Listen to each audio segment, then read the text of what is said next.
Hi friends, आप सभी का स्वागत है हमारी ऑनलाइन क्लासरूम चैनल पे। और आज इस वीडियो में मैं आपको एक्सप्लेन करने वाली हूँ क्लास 8 सोशल साइंस सिविक्स का चैप्टर 3 द पार्लियामेंट्री सिस्टम। और देखिए इस चैप्टर को मैं नोट्स की हेल्प से एक्सप्लेन करूंगी और बहुत ही शॉर्ट वे में पूरा का पूरा चैप्टर जो है मैं एक्सप्लेन कर दूंगी आपको। इसी के साथ अगर आप इस चैनल पे न्यू है तो इस चैनल को लाइक करिए, शेयर करिए और साथ ही सब्सक्राइब भी कर लीजिए, क्योंकि यहाँ पे आपको क्लास 6 से लेकर 12 तक का स्टडी मटेरियल मिल जाएगा, आपका social science related, history, political science से रिलेटेड।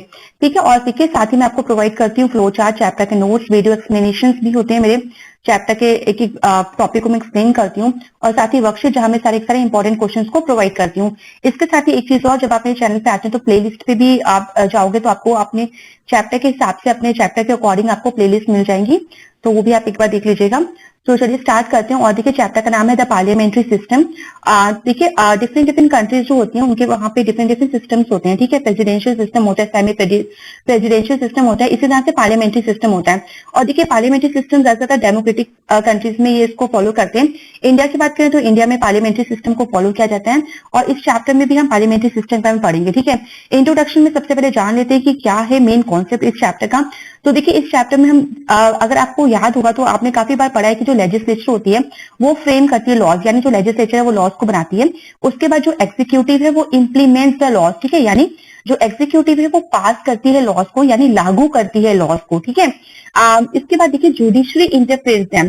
इसके साथ ही जुडिशरी क्या करता है, जुडिशरी इन लॉ को इंटरप्रेट करता है, यानी अगर किसी इंसान को कोई प्रॉब्लम है related to one particular law तो वो कहाँ जाके अपील कर सकता है, वो कोर्ट में जाके अपील कर सकता है। और किसी तरह का अगर सुधार की गुंजाइश है, अगर लगता है कि वो लॉ जो है वो लोगों के लिए कह सकते हो फायदेमंद नहीं है, उससे नुकसान हो रहा है, किस तरह की दिक्कत हो रही है, तो उस तरह के जो कानून बनते हैं उनको जुडिशरी इंटरप्रेट करती है, यानी उसमें सुधार भी करवाती है। ठीक है, तो एक बार फिर से याद रखिएगा, और ये काफी हायर क्लासेस के लिए भी आपको आना चाहिए, पता होना चाहिए कि क्या है। ठीक है, तो लेजिस्लेचर जो है वो लॉ को फ्रेम करते हैं यानी बनाते हैं। एग्जीक्यूटिव जो है ये देखिए different organs of the government है। ठीक है, आपके लेजिस्लेचर, एग्जीक्यूटिव एंड जुडिशरी, तो ये आप क्लास 9 में भी पढ़ोगे। और एग्जीक्यूटिव जो है वो लॉ को लागू करते हैं, और जुडिशरी जो है वो इंटरप्रेट करती है, यानी अगर कोई सुधार की गुंजाइश है सुधार करती है, अदरवाइज इस तरह के लॉ अगर हार्मफुल हैं तो उनको हटाया भी जाता है। ठीक है, अच्छा याद रखिएगा, आप जो लेजिस्लेचर है उसको कहते हैं पार्लियामेंट। ठीक है, तो जिसमें पूरा का पूरा लॉ बनते हैं तो उसी को हम बोलते हैं पार्लियामेंट, और इसको हम हिंदी में संसद भी बोलते हैं। ठीक है, आइए नेक्स्ट हेडिंग पे, और नेक्स्ट हेडिंग है reasons for opting for the parliamentary system of government in India. ठीक है, हमारे यहाँ पे यानी इंडिया में जो गवर्नमेंट है उसने पार्लियामेंट्री सिस्टम को क्यों चूज किया, क्यों लिया, तो इसके दो आपको रीजन यहाँ पे दिए हुए हैं। पहली बात, इंडिया आपको याद होगा कॉलोनियल पीरियड में जो इंडिया ब्रिटिश के अंडर कंट्रोल में थी तो वो कॉलोनियल इंडिया कहलाती थी। ठीक है, तो उस टाइम देखिए ब्रिटिश पार्लियामेंट्री सिस्टम से काफी ज्यादा इन्फ्लुएंस से हमें पता है कि ब्रिटिशर्स से हमें काफी पॉजिटिव पॉइंट्स भी मिले, कुछ नेगेटिव भी मिले। ठीक है, तो हमें पॉजिटिव में देखें तो हमें ठीक है एक पार्लियामेंट्री सिस्टम जो होना चाहिए था तो वो हमें वहीं से मिला, तो India was influence by the British parliamentary system. Second जो था, टू गिव इक्वल रिप्रेजेंटेशन, क्योंकि हमारी कंट्री में इतनी डाइवर्सिटी है, कल्चर, लैंग्वेज, रिलीजन से लेके, तो हम चाहते हैं कि हर किसी को रिप्रेजेंट करने का मौका मिले, और पीपल ऑफ द जो कंट्री है उन्हीं के द्वारा वो चुने जाते हैं रिप्रेजेंटेटिव। तो इस वजह से देखिए इससे क्या होता है, जो पार्लियामेंट्री सिस्टम में क्या होता है कि एक इक्वल रिप्रेजेंटेशन भी आप सभी को दे देते हैं। इसका मूव करते हैं पार्लियामेंट में, तो देखिए पार्लियामेंट जो है कंसिस्ट करता है प्रेसिडेंट। ठीक है, इंडियन पार्लियामेंट में प्रेसिडेंट होते हैं, और इसके साथ ही देखिए 2 हाउसेस होते हैं पार्लियामेंट में, पहला है लोकसभा और सेकंड है राज्यसभा। ठीक है, आपने कई बार नाम सुना होगा। इसके बाद देखिए लोकसभा क्या है, तो लोकसभा को देखिए लोकसभा यानी लोगों की सभा। ठीक है, अगर हिंदी में इसको बात बोले तो ये हाउस ऑफ द पीपल है। ठीक है, यानी लोगों की सभा है। ठीक है, लोगों का घर कह सकते हो, लोकतंत्र जिस वर्ड आया जैसे डेमोक्रेसी में। इसके बाद देखिए इसको लोअर हाउस भी बोलते हैं, यानी ये निचला सदन होता है पार्लियामेंट का, और this is because its members are elected directly by the people. ठीक है, इसको हाउस ऑफ द पीपल इसलिए भी कहते हैं लोकसभा को क्योंकि लोगों की सभा है, क्योंकि यहाँ पे जो इसका चुनाव होता है लोकसभा का वो डायरेक्टली बाय द पीपल, यानी पीपल पूरी कंट्री में लोग वोट देते हैं, उसके थ्रू ही इनका इलेक्शन होता है। इसके बाद आ जाइए इसके कॉम्पोजिशन पे, तो देखिए कॉम्पोजिशन देखा जाए लोकसभा का तो can not have more than 552 members. ठीक है, इससे ज्यादा मेंबर्स इसमें नहीं हो सकते। 530 मेंबर्स की बात करें 552 में से, तो ये इलेक्टेड होते हैं स्टेट से, डिफरेंट स्टेट से, और 20 मेंबर्स जो है वो इलेक्टेड होते हैं फ्रॉम द यूनियन टेरिटरीज। इसके बाद देखिए जो प्रेसिडेंट है इंडिया के वो नॉमिनेट करते हैं 2 मेंबर्स को एंग्लो इंडियन कम्युनिटी से। ठीक है, इसके बाद मूव करते हैं एलिजिबिलिटी देखा जाए तो इसके लिए आपको सिटीजन ऑफ इंडिया चाहिए। ठीक है, और साथ ही not less than 25 years of age. ठीक है, अगर आप लोकसभा के मेंबर बनने चाहते हैं तो 25 साल से कम की आयु आपकी नहीं होनी चाहिए।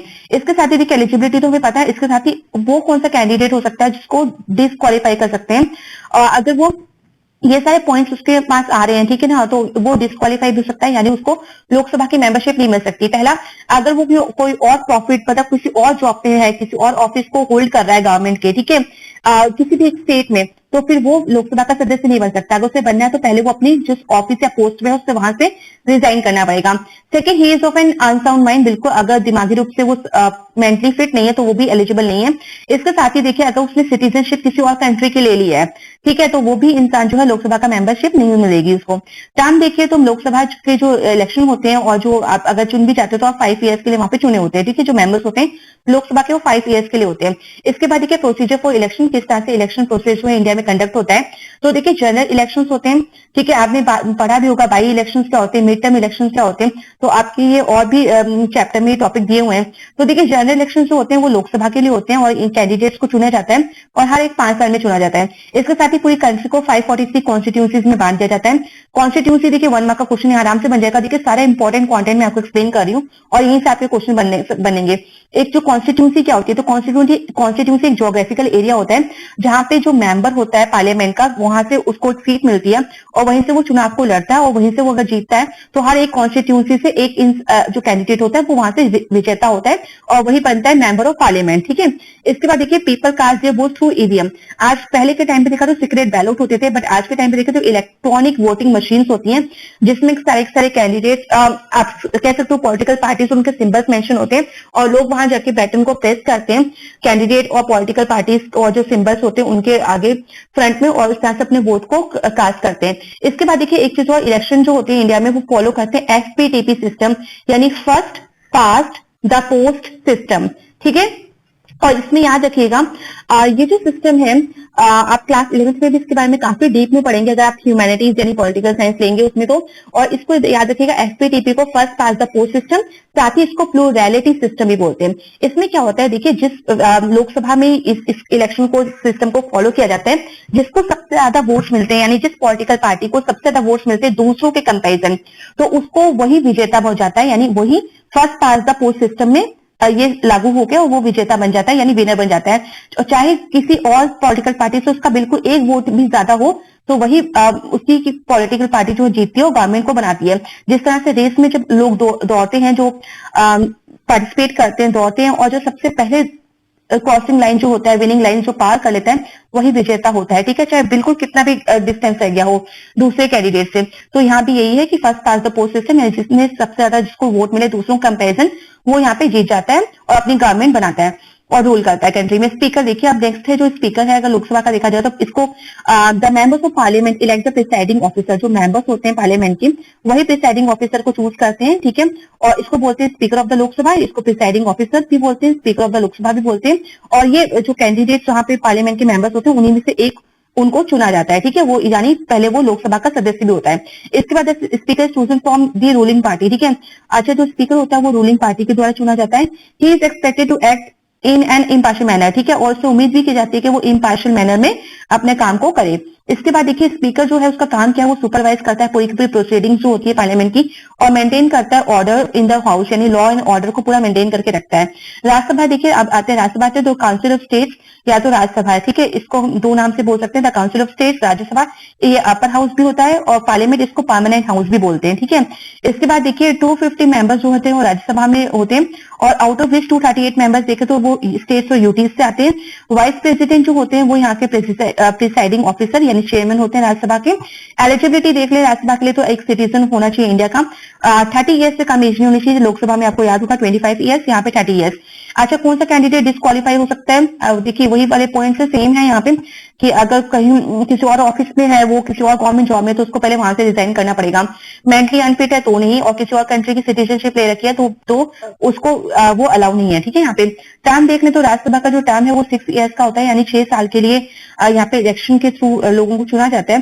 बट एक चीज और याद रखनी है कि 1/3 ऑफ इट्स मेंबर्स जो होते हैं वो हर 2 साल में रिटायर हो जाते हैं और उनकी जगह न्यू मेंबर्स को दी जाती है, यानी उनको इलेक्ट किया जाता है और ये किया जाता है पीआर सिस्टम के थ्रू, ठीक है।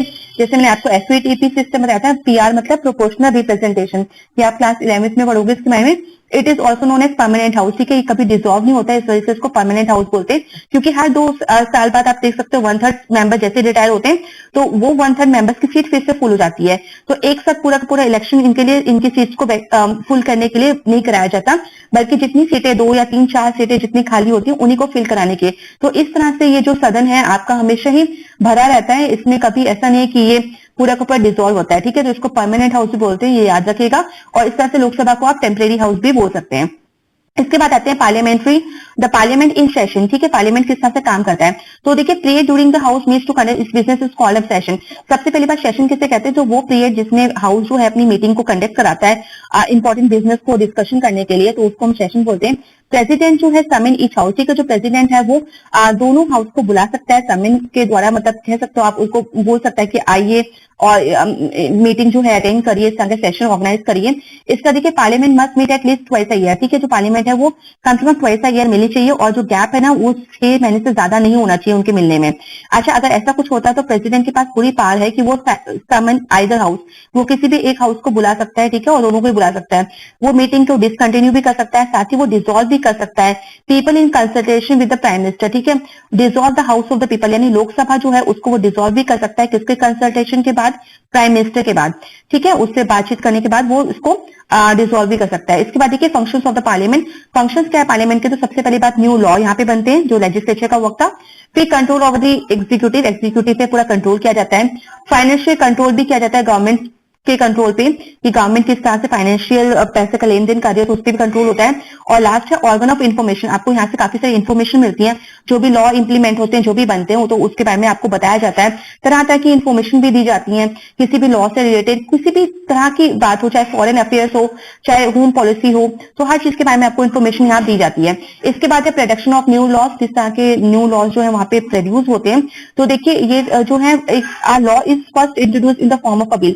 याद रखिएगा, पहले ऐसा नहीं कि पहले लॉ बन जाता है, पहले पार्लियामेंट में क्या होता है, एक बिल जाता है, एक बिल प्रपोज होता है, और उसके बाद वो कन्वर्ट होता है, और उसके बाद साइन, पूरा डिस्कशन होता है, फिर प्रेसिडेंट के साइन होते हैं, और उसके बाद वो लॉ बनता है, ठीक है। तो पहले ये बिल के रूप में जाता है लोकसभा या राज्यसभा किसी में भी, ठीक है।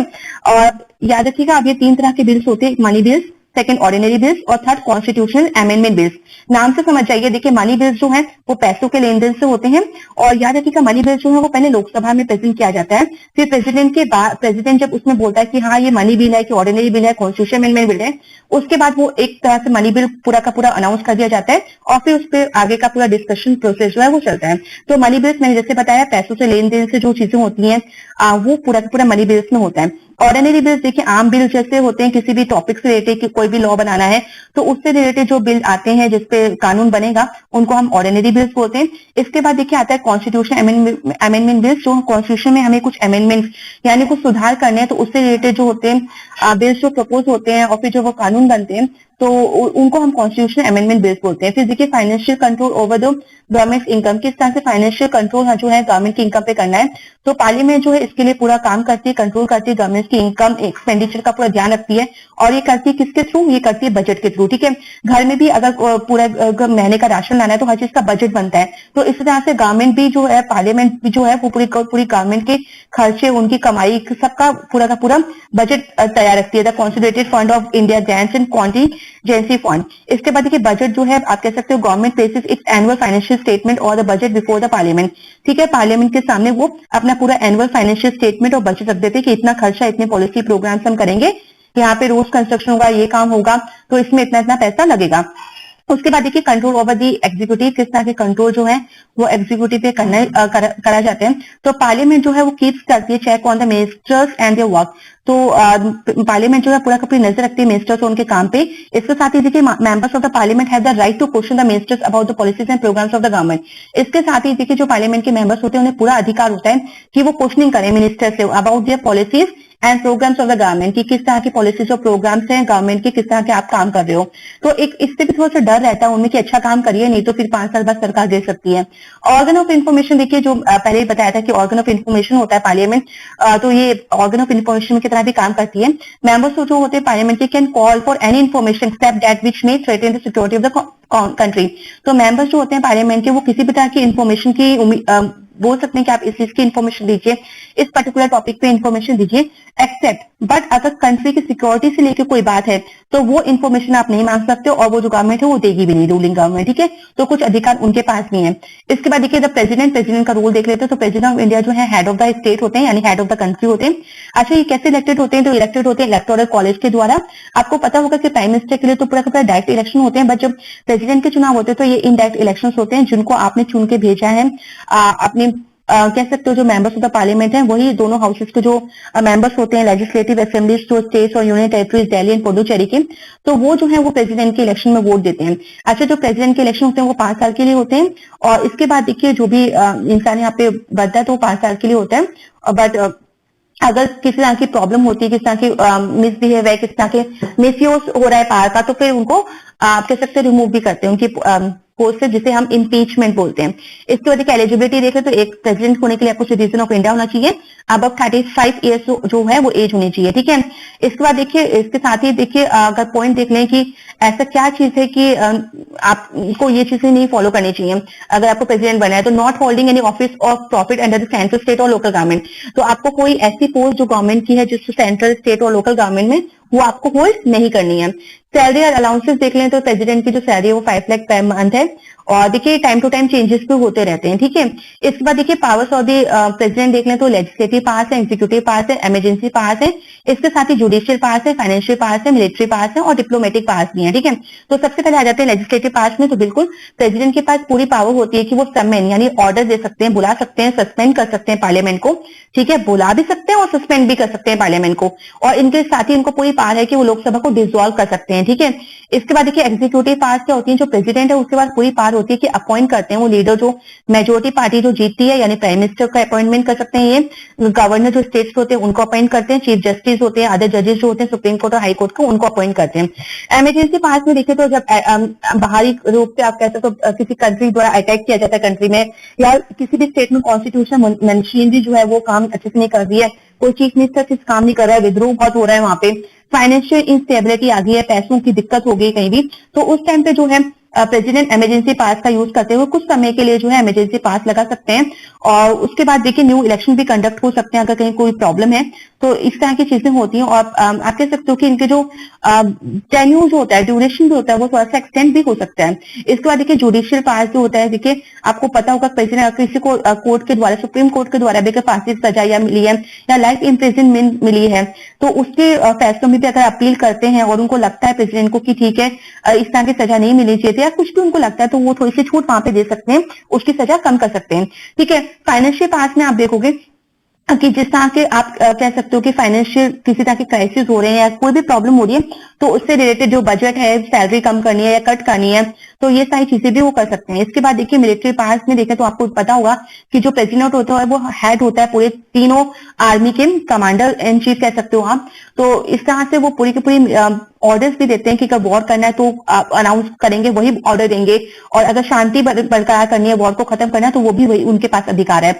डिप्लोमेटिक पास देखें तो डिफरेंट डिफरेंट कंट्रीज के वहां मिलना जुलना, किस तरह से उनसे बातें करना, वार्तालाप करना, किस तरह के रिलेशनशिप को स्ट्रॉन्ग करना डिप्लोमेटिक वे में।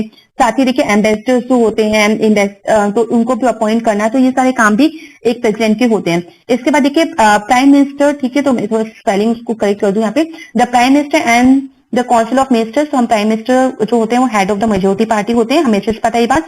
He is also the leader of the Lok Sabha, ठीक है, उसके साथ ही वो लोकसभा के जो होते हैं वो लीडर भी होते हैं। इसके बाद देखिए काउंसिल ऑफ मिनिस्टर जो होते हैं, तो काउंसिल ऑफ मिनिस्टर जो होते हैं वो प्राइम मिनिस्टर के नीचे ही काम करते हैं, ठीक है, यानी प्राइम मिनिस्टर जो है वो हेड करता है पूरे पूरे काउंसिल मिनिस्टर्स को। और यहाँ पे आप कह सकते हो कि जो भी जिस तरह की हेल्प चाहिए होती है, ठीक है ना, प्रेसिडेंट को, तो वो एडवाइस चाहिए होती है, हेल्प चाहिए होती है, तो काउंसिल ऑफ मिनिस्टर्स और प्राइम मिनिस्टर के द्वारा उनको पूरी मदद उनके फंक्शंस में देते हैं, ठीक है, काम करने के लिए। उसके बाद काउंसिल ऑफ मिनिस्टर्स जो होते हैं वो 3 तरह के होते हैं। पहला है कैबिनेट मिनिस्टर्स, सेकेंड है मिनिस्टर्स ऑफ स्टेट यानी इंडिपेंडेंट चार्ज, ठीक है, कि एक पर्टिकुलर जो इंडिपेंडेंट को चार्ज मिलता है, एक डिपार्टमेंट मिलते हैं। फिर मिनिस्टर्स ऑफ स्टेट, ठीक है, जो डिफरेंट डिफरेंट स्टेट में मिनिस्टर्स होते हैं, तो वो इस तरह से पूरा का पूरा इनका डिवीजन होता है। और कैबिनेट मिनिस्टर्स में फिर फॉरेन मिनिस्टर जो होते हैं, डिफेंस मिनिस्टर, तो ये सारे जो इंपॉर्टेंट डिपार्टमेंट जो होल्ड करते हैं, और ये सारे सारे प्राइम मिनिस्टर की सेम पॉलिटिकल पार्टी से ही जो कैंडिडेट्स आते हैं उनको सपोर्ट करते हैं पॉलिटिकल पार्टीज के इलेक्शन के टाइम, तो उन्हीं को यहाँ पे कैबिनेट मिनिस्टर्स, उनको डिफरेंट डिफरेंट डिपार्टमेंट दिए जाते हैं। एलिजिबिलिटी की बात करें तो देखिए, टू बी एलिजिबल अपॉइंटमेंट के लिए as a minister a person must be a member of either house of parliament, तो उसको एक हाउस का पार्लियामेंट का किसी भी हाउस का एक मेंबर तो होना जरूरी है। ठीक है, अगर सपोज करिए कि वो किसी भी हाउस का मेंबर नहीं है तो उसको 6 महीने का टाइम दिया जाता है और उसको 6 महीने के अंदर अंदर किसी ना किसी एक हाउस का उसको मेंबर बनना ही होता है। अच्छा, वर्किंग देख लें काउंसिल ऑफ मिनिस्टर्स की, तो प्राइम मिनिस्टर जो होता है वो head of council of ministers होता है, जिसे अभी हमने डिस्कस किया। उसका देखिए, जो council work under the prime minister as a team, और जो काउंसिल जो पूरी वर्क करती है वो प्राइम मिनिस्टर के अंदर ही रह के काम करती है पूरे का पूरा। ठीक है, और एज अ टीम वर्क होता है ये। ठीक है, it is a collectively responsible, तो जिस तरह से प्राइम मिनिस्टर की रिस्पॉन्सिबिलिटी होती है उसी तरह से उसके पूरे कैबिनेट और काउंसिल ऑफ मिनिस्टर्स की रिस्पॉन्सिबिलिटी होती है। ठीक है, इसके बाद देखिए, if a vote of no confidence is pass against the government, the council of ministers has to resign. इसके साथ ही अगर पूरी की पूरी गवर्नमेंट के खिलाफ, जो रूलिंग गवर्नमेंट होती है उसके खिलाफ अगर नो कॉन्फिडेंस मोशन जो है वो पास हो जाता है, तो उसके बाद पूरी की पूरी काउंसिल ऑफ मिनिस्टर्स और साथ ही प्राइम मिनिस्टर को अपनी पोस्ट से रिजाइन करना होता है। यानी देखिए, वही सेम कंडीशन है कि कलेक्टिवली रिस्पॉन्सिबल का मतलब यही है कि सबकी एक साथ ही जिम्मेदारी, एक जैसी जिम्मेदारी है, तो अपने काम को पूरी ईमानदारी से करिए। अगर ईमानदारी से करेंगे तो बिल्कुल आपकी गवर्नमेंट बार बार आती रहेगी, आपका रूल बरकरार रहेगा। अगर आप अच्छे काम करोगे, अदरवाइज तो आपको नो कॉन्फिडेंस मोशन पास करके आपको हटा दिया जाएगा और सबको हटाया जाता है। ठीक है, प्राइम मिनिस्टर के साथ साथ पूरी की पूरी काउंसिल ऑफ मिनिस्टर्स को वहां पे डिजाइन करना पड़ता है। तो आई होप ये आप चैप्टर जो है पूरा आपको समझ में आ गया होगा।